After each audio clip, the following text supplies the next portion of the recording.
보호해주시고 힘이 되는 귀한 시간이 될 수 있도록 은혜를 베풀어 주옵소서.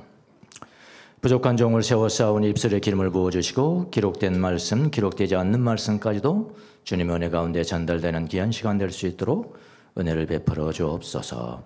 감사하고 예수님의 이름으로 기도합니다. 아멘.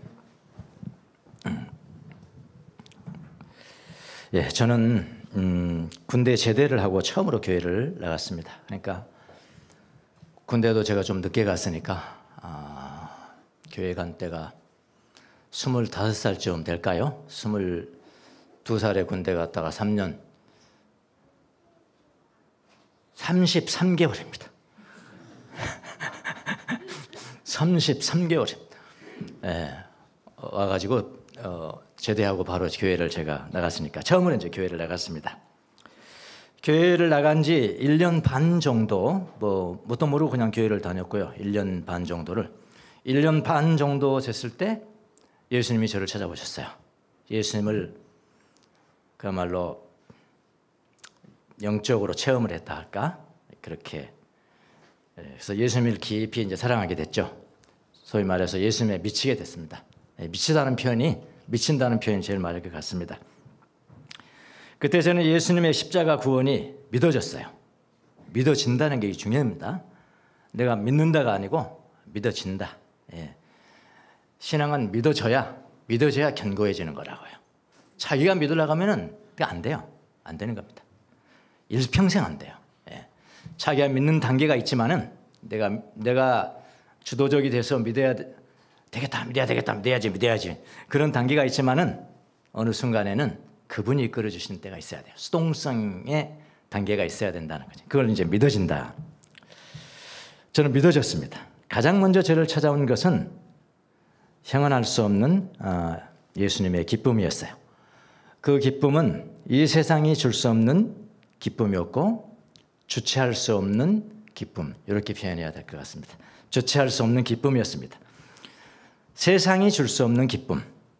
바빌 굶어도 기뻤고요. 가난해도 기뻤고 실패해도 기뻤고 핍박받아도 기뻤어요. 예, 그런 기쁨이 저한테 있었습니다. 그러니까 그런 체험을 한 이후에 가장 먼저 시작한 나의 믿음의 행위는 뭐냐? 내 믿음의 행위는 뭐냐면은 전도였습니다. 예, 잘 잡은 거죠. 제일 먼저 시작한 믿음의 행위는 전도였습니다. 전도.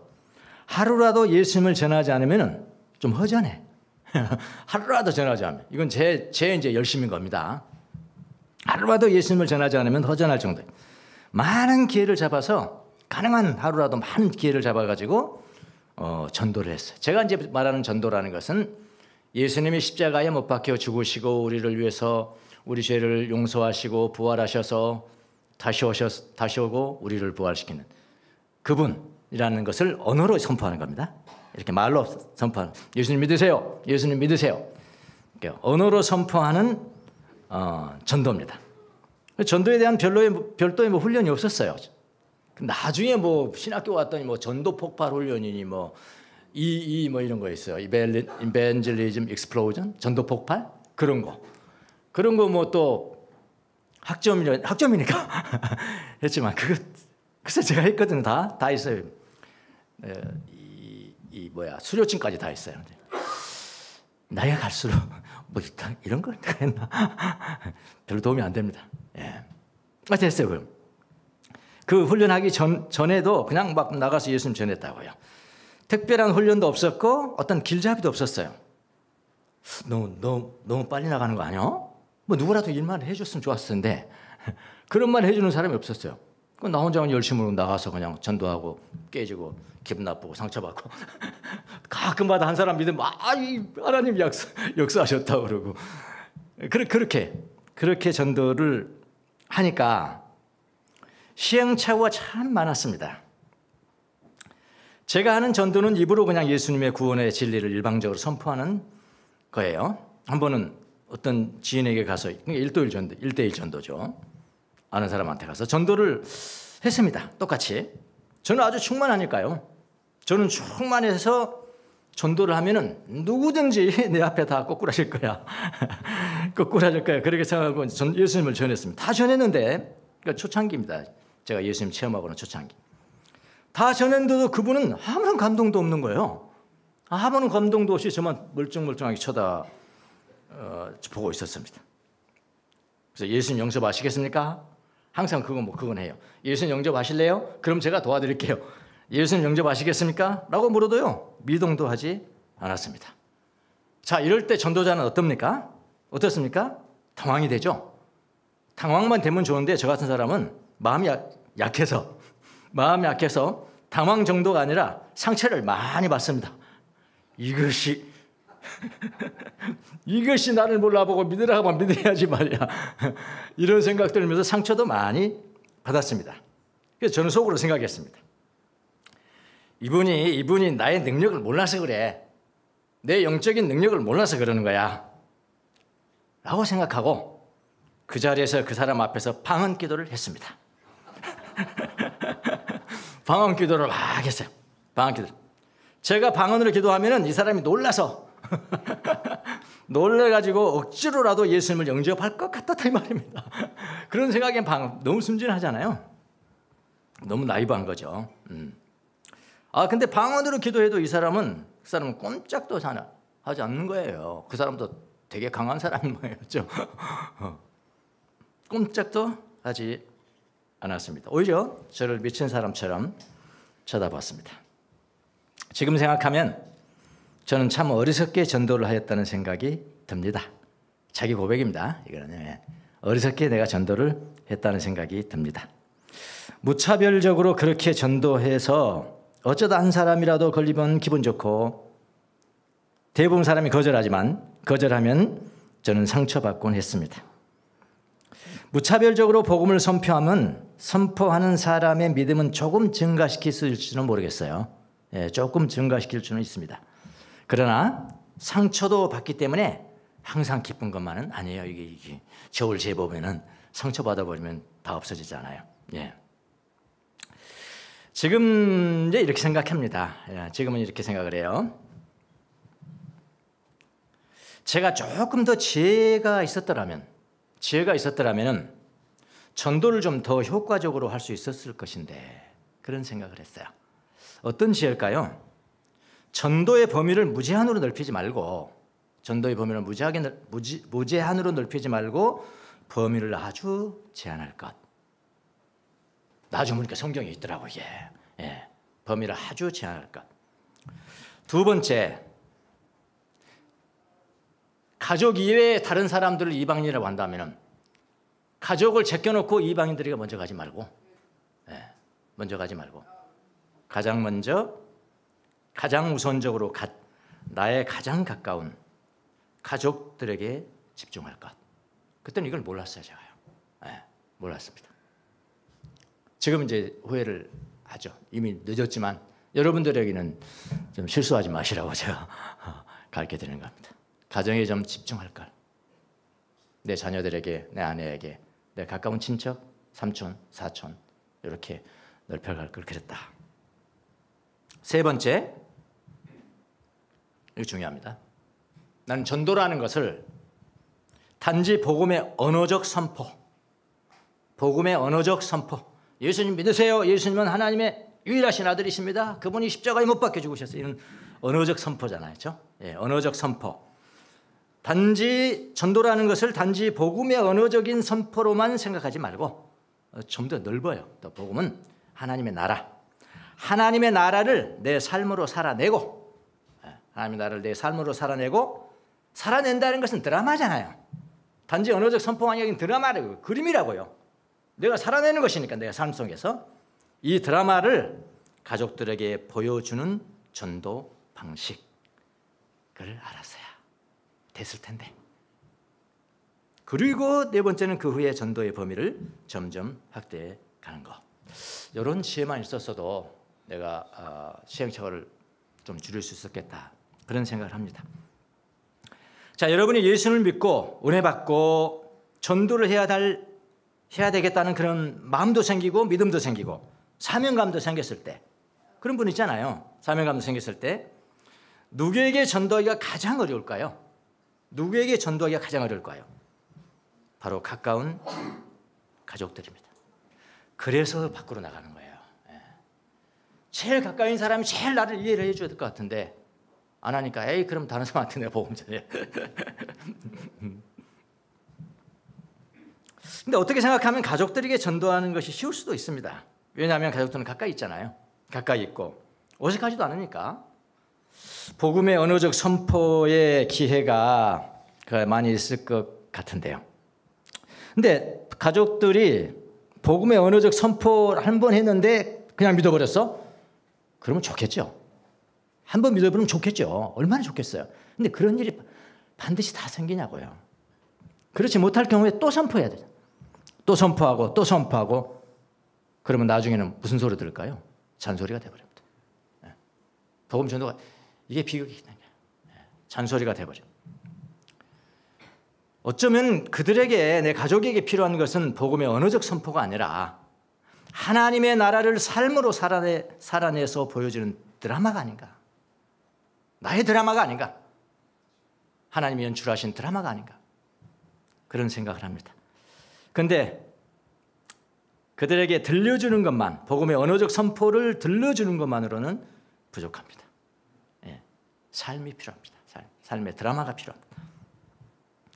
그래서 복음의 언어적 선포로서 전도한다는 것, 전자, 그 전자고 하나님의 나라를 삶으로 보여주는 드라마, 삶의 드라마, 예수님이 연출한 삶의 드라마, 나는 주인공이고 예수님이 연출한 삶의 드라마를 보여준다는 것은 후자라고 한다면 전자를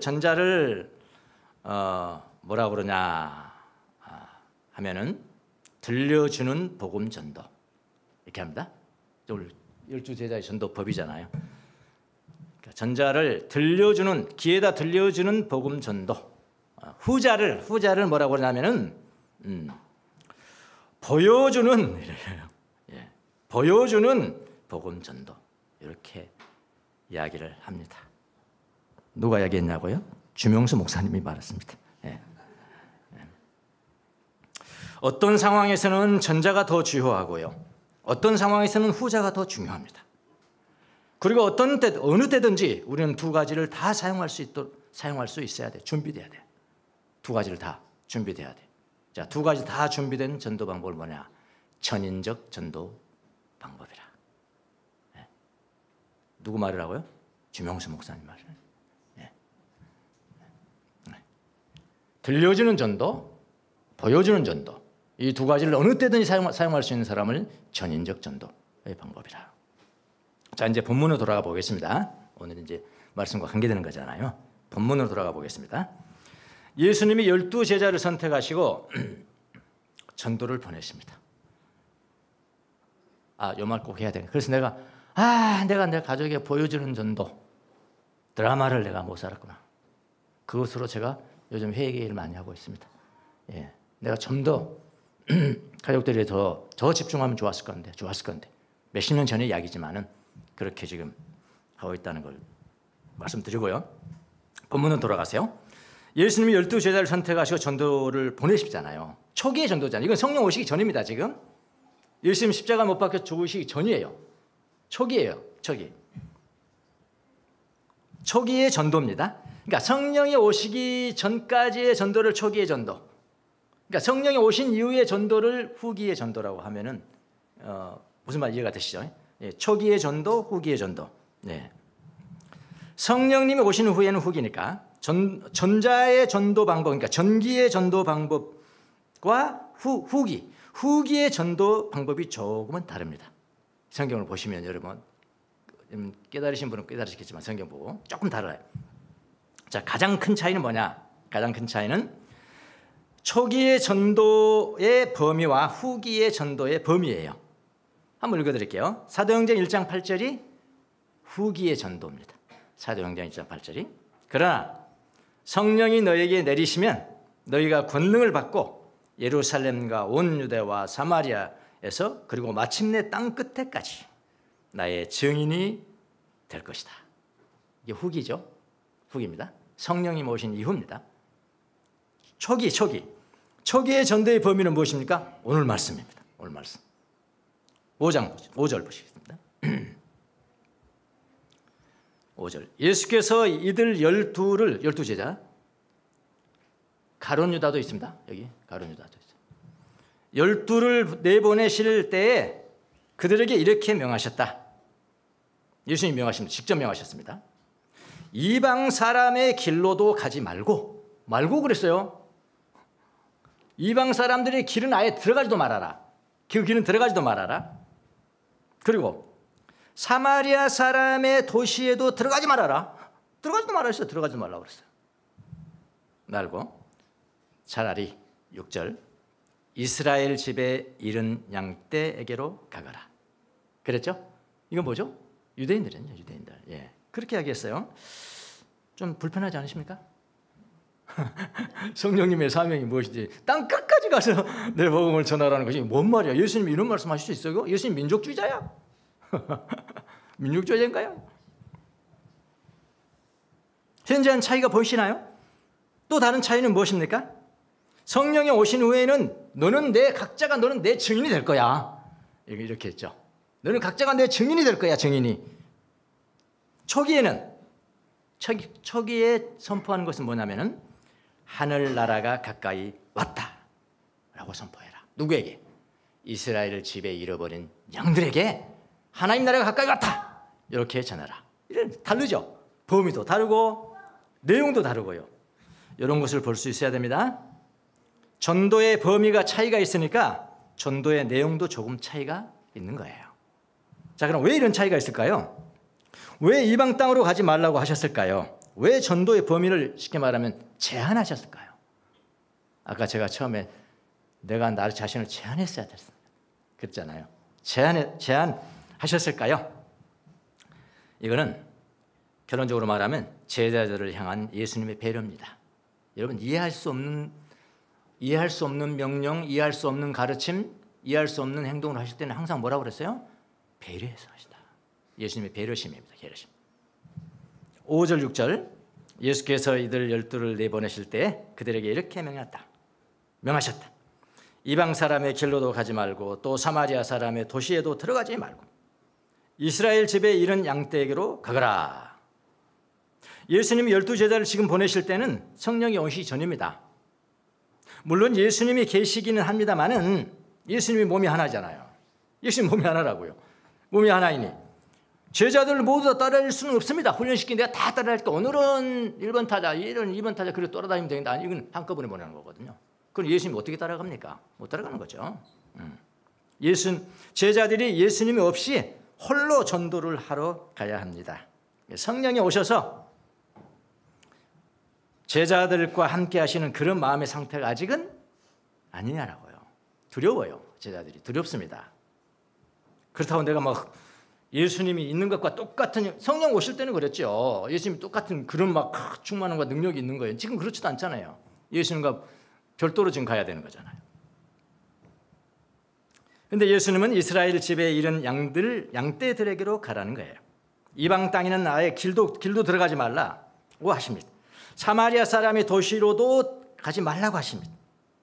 역사적인 배경을 좀 우리가 아셔야죠. 당시 팔레스타인의 지역에는 이방인은 또 많이 살고 있었습니다. 그런데 이방인들이 막 섞여서 사는 게 아니에요. 유대인들과 섞여서 사는 게 아니고 자기들끼리 그 마을을 만들었습니다. 이방인의 마을. 요즘 뭐 LA 가면 한인타운 뭐 이랬잖아요. 뭐도 그런 거 만들지 모르겠어. 그냥 섞여 살지. 한인타운이 있듯이 이방인 타운이 따로 있는 거예요. 그러면 이방인들만 들어갔다 나왔다 하는 길을 따로 만드는 겁니다, 여러분. 그러니까 예수님 이해하시죠? 그 길은 들어가지도 말라 이랬어요. 네. 이방인의 길은 들어가지도 말아라. 그리고 사마리아 사람의 도시. 사마리아가 어떤 건가요? 크게 이제 그려볼게요. 지도를 제일 위에 쪽을 갈릴리 지역 이러잖아요. 제일 위에 갈릴리 지역. 갈릴리 지역에도 남쪽에는 유대인들이 살았고요. 남쪽 위에 북쪽에는 거의 이방인들이 많이 살았습니다. 도로와 시돈 이런 지역에. 그 다음에 중간 지역이 뭡니까? 사마리아 지역인 사마리아죠.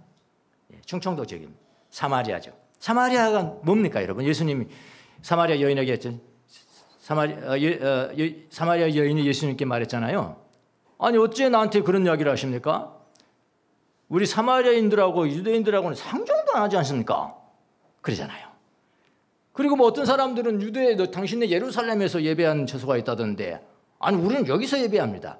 자, 이렇게 하니 여러분, 유대인들이 사마리아인들과 상종하겠습니까? 가장 중요한 게 뭡니까? 순수 혈통이잖아요. 근데 그 유대인들이 그 바벨론 포로 이후에 혼혈 이방인들과 결혼해서 종교까지 변했습니다. 심지어 모세 오경까지 바꿔버렸다고요. 그러니까 여기가 예배 처소가 있다던데요, 사마리아. 그렇게 믿어버려. 그런데 유대인 좋아하겠습니까? 여러분, 종교적인 배교에 관해서는 사정없지 않습니까? 예. 똑같은 사마리아라는 곳은 유대인들이 가지도 않는, 그러니까 원수 같은 그런 도시입니다. 그래서 그 도시로 들어가는 길도 따로 있었고 그 길로는 들어가지도 말라고 하시고, 그렇게 모세 오경까지 변경시키면 저 사람들하고는 상종할 필요가 없다. 그러니까 유대인들이 이방인들보다도 더 미워한 사람들이 누구냐면은 사마리아 사람들이라고요. 사마리아 사람들. 상종도 하지 않은 상태. 여러분, 근데 복음의 정신은 그런 사람들에게도 다 가야 하는 거 아닙니까? 그런데 그들에게는 가지 말라고 하십니다. 예수님이 그렇게 말씀하셨어요. 그러니까 왜 그랬을까요? 예수님이 이해할 수 없는 말씀을 하실 때는 항상 누구 차원이요? 배려의 차원. 배려의 차원이라고 생각하시면 됩니다. 지금 처음 전도 여행을 가는 제자들을 배려해서 그렇게 하신 거예요. 제자들을 배려해서 그렇게 하신 거라. 제자들이 갈릴리 출신이기는 합니다만은 유대인들입니다. 그래서 유대 전통에 더 익숙한 사람들이에요, 이 사람들. 그래서 동족의회로 들어가서 전도하는 것이 이방인이나 사마리아인에게 들어가서 더 전도하는 것보다 훨씬 어떻게? 쉽다, 용이하다는 것입니다. 자, 제자들에게 전도 훈련을 시키는데 조금이라도 용이한 곳을 택하여 주는 것이 예수님의 배려입니다. 그럼 좀 편안하시잖아요, 그렇죠? 아, 그렇지. 난 예수님이 민족주의자처럼 그렇게 한 줄 알았는데, 그러면 그렇지. 이렇게 되잖아요. 편해지잖아요, 성경이요. 예. 사마리아 여인에게 전도하신 분이 예수님이세요. 예. 그러니까 예수님이 마음을 잘 헤아리셔야 돼요. 마음을 아는 것이 신앙이라고 그랬어요, 예수님 마음. 자, 이뿐만이 아닙니다. 마가복음을 보면은 제자들을 보내실 때 몇 명씩? 두 명씩 이렇게 짝을 지어서 보내요. 성령 오신 이후에 그런 거 없어요. 각자 도생. 왜냐하면 너 안에 예수님이 계시는데 뭐 이제 각자 도생. 그래서 전에는 두 명씩 가라. 두 명씩 짝을 지어서 가라. 이게 무슨 말이죠? 두 명씩 짝을 지어서 가라고 말씀을 하세요. 마가복음 6장 7절에 보니까, 그리고 12 제자를 가까이 부르셔서 그들을 둘씩 보내기 시작하셨는데, 이렇게 됐잖아요. 둘씩 짝을 지어 보냅니다. 성령이 오신 다음은 달라요. 각 사람이 증인입니다. 성령이 오시면 제자들은 아직은 훈련되지 않았습니다. 그들이 예기치 않는 시련을 만나거나, 그렇죠? 위협을 당하거나 핍박을 당하거나 그럴 때 혼자 당하는 것보다는 둘이 당하면 용기를 잃지 않습니다. 그러니까 여러분, 어려움이 있을 때는 마찬가지잖아요. 그 어려움이 자기만 있는 줄 알아.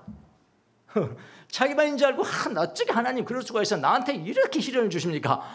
왜 어찌 이런 어려움을 주십니까? 어찌 이런 질병을 주십니까? 그렇게만 생각하면은 굉장히 쫌팽이가 돼버렸는데, 근데 그래서 그런 모이는 그룹들이 있는 거예요. 거기 가서 해보니 다른 사람 이야기를 듣는데 나하고 똑같거든요.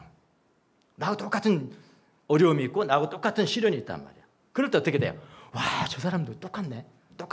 그래서 뭐래요? 용기를 얻어요. 용기를 얻잖아요. 그래서 둘씩 보내는 거예요.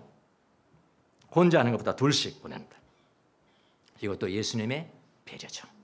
예수님의 배려입니다. 어떤 목사님들이 김일성 동상앞에를 갔다 그러네요. 북한을 가가지고 김일성 동상앞에 갔다는 거예요. 그리고 김일성 동상앞에 있으면 어떻게 해야 돼요? 참배해야 됩니다. 인사를 해야 돼요. 인사를 하기 위해서 그렇게 하는데 어쨌든 딱 이렇게 세워놓은 거예요. 세워놓고, 그리고 북한 군인들은 가버린 것이 아니라 북한 군인들이 총 들고 거기서 막 왔다 갔다 하는 거야.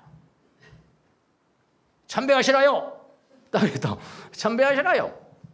그럼 다 구경해야 되잖아요. 근데 뭐 잘 모르는 사람들은, 신앙이 없는 사람들은 다 그렇게 하는데 목사님들이 그 가운데 있는 거야.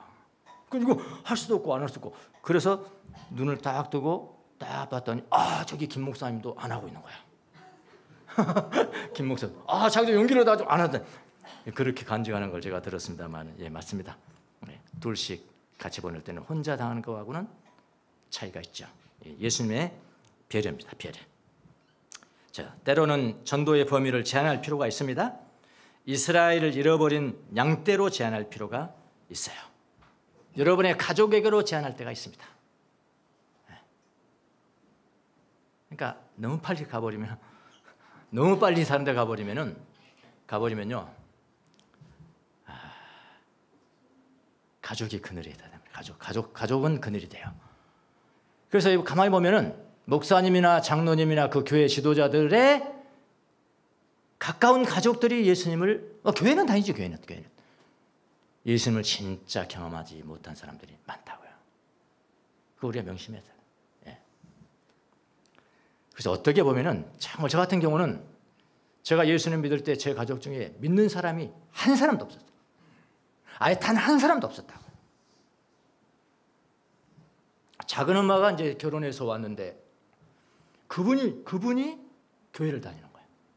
교회를 다니는데 뭐 십리길을, 일요일 됐다고 십리길을 걸어가더라고요. 나는 그때 이상했어요. 저 양반 이상한 사람이네. 어떻게 십리길을 걸어서 교회를 가는 거야? 시골이니까. 그분이 또 다른 데로 가버리니까 없어요. 한 사람도 없어요. 근데 제가 예수님 믿고 난 다음에 가장 갈급했겠죠. 오히려 메마르면 갈급하잖아요. 예. 오히려 목사님들, 장로님들, 오랫동안 신앙생활하는 사람들이 있으면은 교회는, 가정은, 교회 다니는 냄새는 엄청 풍기잖아요. 내용이 없어, 내용이. 가족들이 변화되면 안 되는 거예요. 이게. 예. 오히려 그렇지 않는가 그런 생각이 듭니다. 그래서 내가 지금 나갈 때가 아니다. 신학교도 내가 너무 일찍 간 것 같아. 예수님 믿어지고 난 다음에 3년 만에 갔으니까, 성경을 한번 읽어보지도 않고 갔으니까 막 가면 된 줄 알았어. 그리고 내가 막 충만하고 나만 딱 있으면 우리 가족들은 다 막 그냥 고구마 따라오듯이, 고구마 따라오듯이 다 따라오는지 그런 것인지 알았어요. 영적인 원리라는 게 그런 것인지 아는데, 네, 그거 다입니다. 그거 아니라고요. 네, 한 사람 한 사람이 하나님 앞에 살아있는 주체잖아요. 그건 아니라고요. 예. 그러니까 예수님도 지금 그랬잖아요. 제한했잖아요. 제한했듯이 제한할 필요가 있다. 이스라엘의 잃어버린 양떼로 제한할 필요가 있다. 여러분도 분별하십시오. 우리 가족들에게로 제한할 필요가 있는 때인지, 이것이 전 지혜라고 생각합니다. 지혜. 자, 그 다음에 무엇을 전할까? 하나님의 임하심이라, 하나님 나라의 임하심이라고 그랬잖아요. 지금 예수님 가르칠 때 7절을 보십시오. 7절, 다니면서 하늘나라가 가까이 왔다고 선포해라. 제자들이 전도해야 될 대상이 누구라고요? 유대인들이라고요.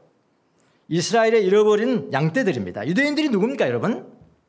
하나님의 나라를 기다리는 자들이에요. 하나님의 나라를 기다리는 자들이라고요. 이방인들은 하나님의 나라가 있는지도 모르는 사람들이에요. 사마리아나 이방인 나라는 그거 전하면 안 되는 거예요. 근데 여기는 유대인들이 가서 하나님 나라가 가까이 왔다라고 전해라. 이유를 아시겠죠? 그러나 유대인들은 달라요. 유대인들은 자기 동족들은 다르다고요. 하늘나라를 기다리는 사람들입니다. 그런데 그 사람들이 기다리는 하늘나라는 어떤 거였냐면은 정치적으로 평화로운 나라. 다윗의 후손이 정치적으로 로마의 정권을 무너뜨리고 다윗의 정권을 세우는 그런 나라였잖아요. 그런 나라를 기다리고 있는 거 아닙니까? 그것이 그들에게는 하나님의 나라라고 생각했어요. 그러나 제자들이 그들에게 전해야 될 것은 뭡니까? 하나님 나라가 가까이 왔다라고 선포해야 되는데, 유대인들이 믿는 하늘나라와 제자들이 믿는 하늘나라가 다른 것입니다. 제자들이 전하는 것은 그 다름을 전하는 거예요. 다릅니다. 하늘나라는 여러분이 생각하는 그런 나라가 아닙니다. 예수님으로 말미암아 세워지는 영적인 하늘나라입니다. 여러분, 정치적인 하늘나라가 아닙니다. 이거 전해야 되는 거라고요. 죄로부터 자유하시고요, 진정한 기쁨이 있고 진정한 평화가 넘치는 영적인 나라입니다. 여러분 오해하시면 안 됩니다. 그렇게 교정을 시켜주는 거죠.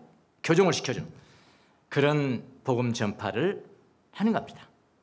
그래서 제자들은 그 새로운 복음을 말로 전해야 합니다. 근데 중요한 것은 뭐냐면은 제자들이 전해야 되는 것은 뭐냐면은 말만이 아니에요. 말만이 아니라 삶으로 보여줘야 합니다. 삶으로 보여주려면은 그들의 집에 들어가서 머물러야 돼요. 그렇죠? 이 명령을 하셨을까요? 했습니다. 그들의 집에서 살면서 제자들은 그들의 삶을 보여줘야 해요. 평화와 기쁨과 자유를 보여주어야 해요. 11절에 나온 겁니다. 11절에. 다음 주에 보겠습니다만은 마태복음 10장 11절에 아무 성이나 아무 마을에 들어가든지 거기서 마땅한 사람을 찾아내라. 찾아내라는데 너희들을 배척하지 않을 정말로 하나님의 나라를 기다리는 사람, 그런 마음을 사람 찾으려는 거예요. 찾으려는 거예요. 찾아내서 어떻게 되면 그 마을을 떠날 때까지 그 집에 있어라 그랬거든요. 그 마을을 떠날 때까지 거기서 머물러 있어라. 그러니까 이거는요, 제자들은요, 들려주는 복음 전도도 해야 되고요, 머물러 있어야 되니까요, 보여주는 복음 전도도 해야 되는 거예요. 우리가 이런 진리를 여기서 우리가 얻을 수가 있어요. 예, 특별히 가족들에게는 보여주는 복음 전도가 중요합니다. 예수님을 믿으면은 세상에서 잘 나가야 한다고 생각하는 가장 가까운 가족들에게 하나님의 형통함이라는 것은 반드시 그렇게 형통함을 의미하는 것은 아니라는 것을 보여주고 선포해 줘야 합니다. 하나님을 믿으면 장수한다고 생각하는 사람들에게 그렇지 않다. 하나님을 믿어도 단명하여도 형통할 수 있다라고 전해줘야 합니다. 교정이니까요. 교정. 네. 이 땅에서만 잘되기 위해서 예수님을 믿는 것이 아니라는 것을 선포해주고 보여줘야 합니다.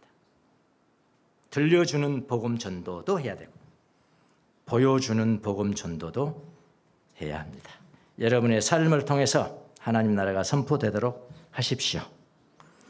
부자가 되고 가난하게 살고 성공하고 실패하고 건강하고 또 질병도 얻고 질병을 앓고 이 모든 것들은 하나님의 선하신 기쁨의 표현이라는 것을 선포해주고 보여줘야 합니다.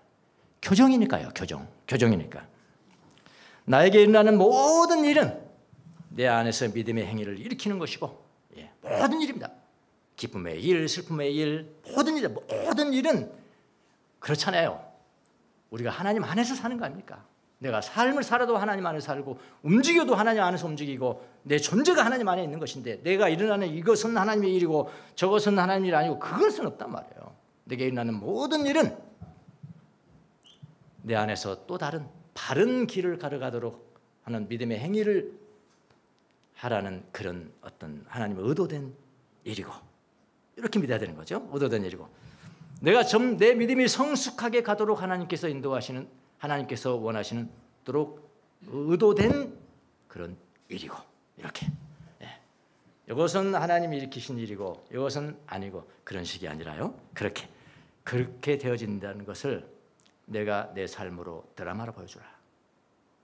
저 사람 저 가족을 보면 참 그걸 느껴. 이런 한결같아. 좀 경제적으로 나아져도 똑같고 가난해져도 똑같고 건강해질 때도 괜찮을 것 같고 병들었을 때도 똑같아요. 성공했을 때와 실패했을 때가 똑같아요. 하나님의 사람인 거야. 하나님의 사람에게 이렇게 드라마로 보여주십시오. 지금이라도 가족에게로 들어가십시오. 지금까지는 복음을 들려주었다면 이제부터는 복음을 보여주십시오. 드라마로 보여주세요. 보여주는 것은 시간이 걸립니다. 명심하셔야 합니다. 드라마 한 편 비는데 그게 쉽습니까, 여러분? 얼마나 많은 비용이 들어가고 얼마나 많은 시간이 들어갑니다. 그래서 여러분 모든 가정이 하나님의 평화로 가득 차는 그런 가정이 되시기를 예수님의 이름으로 축원합니다. 기도하겠습니다. 주님 감사합니다. 복음을 우리에게 주시고 모든 사람에게 복음을 전파하라는 사명도 주셨는데 우리가 지혜가 없어서 복음의 전파의 범위를 제한하지 못.